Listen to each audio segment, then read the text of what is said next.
Hi നമസ്കാരം. എല്ലാ കൂട്ടുകാർക്കും ഒരിക്കൽ കൂടി അനൂസ് ഫുഡ് വേൾഡിലേക്ക് സ്വാഗതം.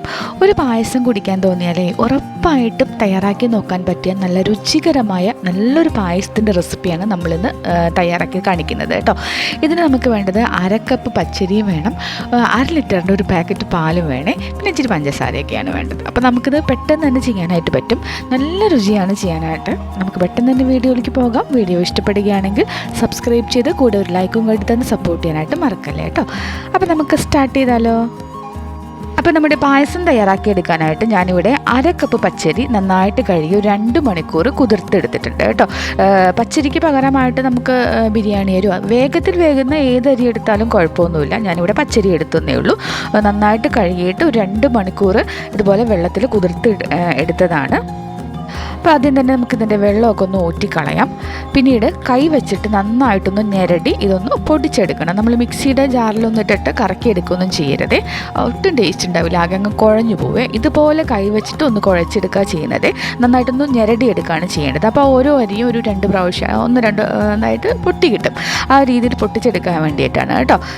നമുക്ക് വലിയ പാടമൊന്നുമില്ല, ജസ്റ്റ് ഒന്ന് കൈ കൊണ്ട് ഞെരടുമ്പോൾ തന്നെ കുതിർന്നിരിക്കുന്ന അരിയല്ലേ അതങ്ങ് പൊട്ടി കിട്ടും.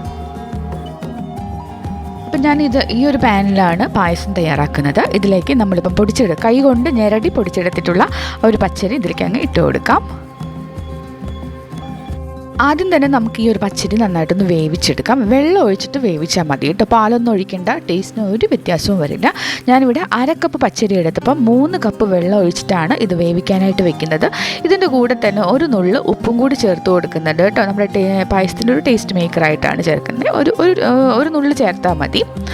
ഇനി നമ്മൾ ഗ്യാസ് സ്റ്റവ് ഒന്ന് ഓൺ ചെയ്തിട്ട് ഇതൊന്ന് വെക്കുന്നുണ്ട്. നന്നായിട്ട് ഇളക്കി കൊടുക്കുക. മൊത്തത്തിൽ തിളച്ച് വരുന്നത് വരെ നമുക്ക് തീ നന്നായിട്ട് കൂട്ടി തന്നെ വെച്ച് കൊടുക്കാം. അതിനുശേഷം ഒരു മീഡിയം ഫ്ലെയിമിലേക്ക് മാറ്റിയിട്ടാണ് നമ്മൾ പായസം മുഴുവനും കുക്ക് ചെയ്തെടുക്കുന്നത് കേട്ടോ. നന്നായിട്ടൊന്ന് ഇളക്കി ഈ ഒരു അരി ഒന്ന് നന്നായിട്ട് വേവിച്ചെടുക്കണം. നമ്മൾ ഇടയ്ക്കിടയ്ക്ക് ഇതുപോലെ നോക്കി കൊടുക്കുക, വെള്ളം കുറഞ്ഞു പോകരുത്. വെള്ളം കുറയുകയാണെങ്കിൽ നമ്മൾ വെള്ളം ഒഴിച്ചു കൊടുക്കണം, എക്സ്ട്രാ വെള്ളം ഒഴിച്ചു കൊടുക്കണം. എപ്പോഴും അരി നല്ല പഞ്ഞി പോലെ സോഫ്റ്റായിട്ട് വേവുന്നത് വരെ നമ്മളിതിൽ വേറെ ഒന്നും ചേർക്കരുത്. അപ്പോഴാണ് നമ്മുടെ അരിയൊക്കെ നന്നായിട്ട് വെന്തിട്ടുണ്ട് കേട്ടോ. ഞാനിതിലേക്ക് വേവിക്കാൻ നേരത്ത് കുറച്ച് വെള്ളം കുറവ് തോന്നിയത് കൊണ്ട് 1.5 കപ്പ് വെള്ളം കൂടി എക്സ്ട്രാ ഒഴിച്ചു കൊടുത്തിട്ടുണ്ട് കേട്ടോ. അപ്പോൾ 1/2 കപ്പ് പച്ചരി എടുത്തപ്പോൾ ഞാൻ മൊത്തം 4.5 കപ്പ് വെള്ളമാണ് ഇതിൽ എടുത്തിട്ടുള്ളത്. വെള്ളം അങ്ങ് വല്ലാതെ വറ്റിപ്പോവരുത്. അത് ഇതുപോലെ നല്ല പഞ്ഞി പോലെ സോഫ്റ്റായിട്ട് വെന്ത് കിട്ടുകയും വേണം. ഇച്ചിരി ലൂസായിട്ടുള്ള പരുവം കണ്ടില്ലേ, തിക്കായിട്ടിരിക്കരുത്. അങ്ങനെയാണെങ്കിൽ ഇച്ചിരി വെള്ളം ഒഴിച്ച് അതൊന്ന് ലൂസാക്കിയിട്ട് വേണം നമ്മൾ ഇതിലേക്ക് പാലൊഴിച്ച് കൊടുക്കാനായിട്ട്. ഇതുപോലെ നല്ലതായിട്ട് വെന്തിട്ടുണ്ട്. നമുക്കിതിലേക്ക് ഞാനിപ്പോൾ എടുത്തിരിക്കുന്നത് 1/2 ലിറ്ററിൻ്റെ പാക്കറ്റ് പാലാണ്. അതുപോലെ ഒരു പാക്കറ്റ് പാൽ നമുക്കിതിലേക്ക് അങ്ങ് പൊട്ടിച്ചൊഴിക്കാം. പാലിന് തണുപ്പൊക്കെ ഉണ്ടെങ്കിൽ പുറത്ത് വെച്ച് ഫ്രിഡ്ജിൽ വെച്ചിട്ടുള്ള തണുപ്പൊക്കെ ഉണ്ടെങ്കിൽ പുറത്ത് വെച്ചിട്ട് അതിൻ്റെ തണുപ്പൊന്ന് കുറഞ്ഞിട്ട് പാലൊഴിക്കാനായിട്ട് ശ്രദ്ധിച്ചേക്കണം. വേറെ തിളപ്പിക്കുകയൊന്നും വേണ്ട, പാക്കറ്റ് പാലല്ലേ, അല്ലെങ്കിൽ തിളപ്പിക്കുകയൊന്നും വേണ്ട കേട്ടോ. നമുക്കൊരു മീഡിയം ഫ്ലെയിമിലിട്ടിട്ട് നന്നായിട്ടൊന്ന് ഇളക്കി കൊടുക്കാം. നമ്മൾ വേവിച്ചെടുത്തിരിക്കുന്ന ഈ ഒരു ചോറിലേക്ക് പാല് നന്നായിട്ടൊന്ന് മിക്സായിട്ട് കിട്ടണം. ഈ പാൽ അങ്ങ് വറ്റിപ്പോവരുത്, നന്നായിട്ടൊന്ന് തിളയ്ക്കണം. അപ്പോൾ ഇതുപോലെ ഒന്ന് ഇളക്കി കൊടുക്കുക. നമ്മൾ ഒഴിച്ചു കൊടുത്തിട്ടുള്ള പാല് ഒന്ന് ചൂടായിട്ട് വരുമ്പം പെട്ടെന്ന് തിളയ്ക്കാനായിട്ട് വേണമെങ്കിൽ അല്പം നേരം കൂട്ടിയിടുന്നതുകൊണ്ട് കുഴപ്പമൊന്നുമില്ല കേട്ടോ. അതിനുശേഷം വീണ്ടും ഒരു മീഡിയം ഫ്ലെയിമിലേക്ക് മാറ്റണം, അല്ലെങ്കിൽ പെട്ടെന്ന് ആ പാലൊക്കെ വറ്റിപ്പോവേ. അപ്പം നമ്മളിത് ഇതുപോലെ തിളച്ച് തുടങ്ങിയിട്ടുണ്ട്. ഒരു മീഡിയം ഫ്ലെയിമിലിട്ട് നന്നായിട്ടൊന്ന് ഇളക്കി ഒന്ന് കുറുക്കിയെടുക്കണം. ആ ഒരു ചോറും ഈ ഒരു പാലും കൂടി ഒന്ന് കുറുകി കിട്ടണം. വല്ലാതെ അങ്ങ് കുറുകി പോകണ്ട. ചോറായതുകൊണ്ട് തന്നെ ഇരിക്കും തോറും അതങ്ങ് തിക്കായിട്ട് വരും പായസം.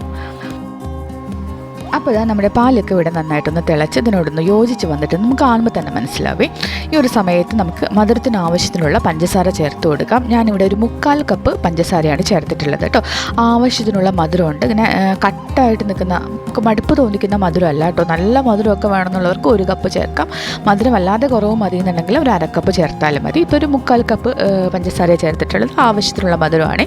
നന്നായിട്ടൊന്ന് ഇളക്കി കൊടുത്തിട്ടുണ്ട്.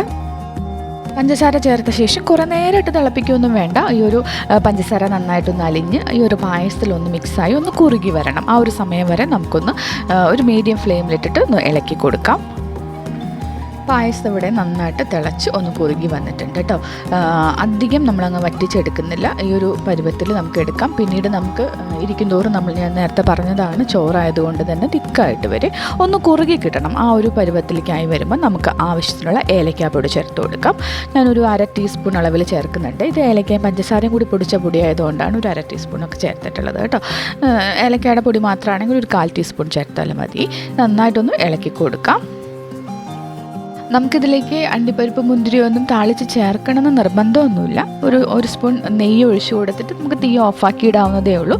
എങ്കിലും ഞാൻ ഇച്ചിരി അണ്ടിപ്പരിപ്പ് മാത്രം, മുന്തിരി എടുത്തിട്ടില്ല, അണ്ടിപ്പരിപ്പ് മാത്രം കുറച്ച് നെയ്യിലൊന്ന് താളിച്ചിട്ട് ഇതിലേക്ക് അങ്ങ് ചേർത്ത് കൊടുക്കുന്നുണ്ട്.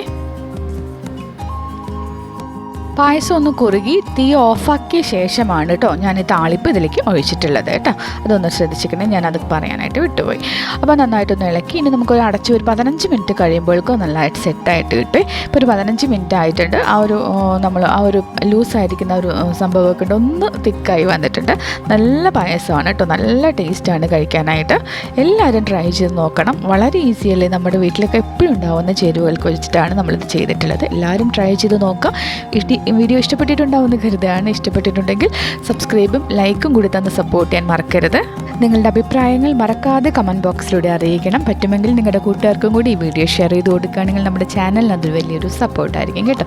ഓക്കെ, അടുത്ത ദിവസം വീണ്ടും നല്ലൊരു റെസിപ്പിയുമായിട്ട് നമുക്ക് വേഗം തന്നെ കാണാം. താങ്ക്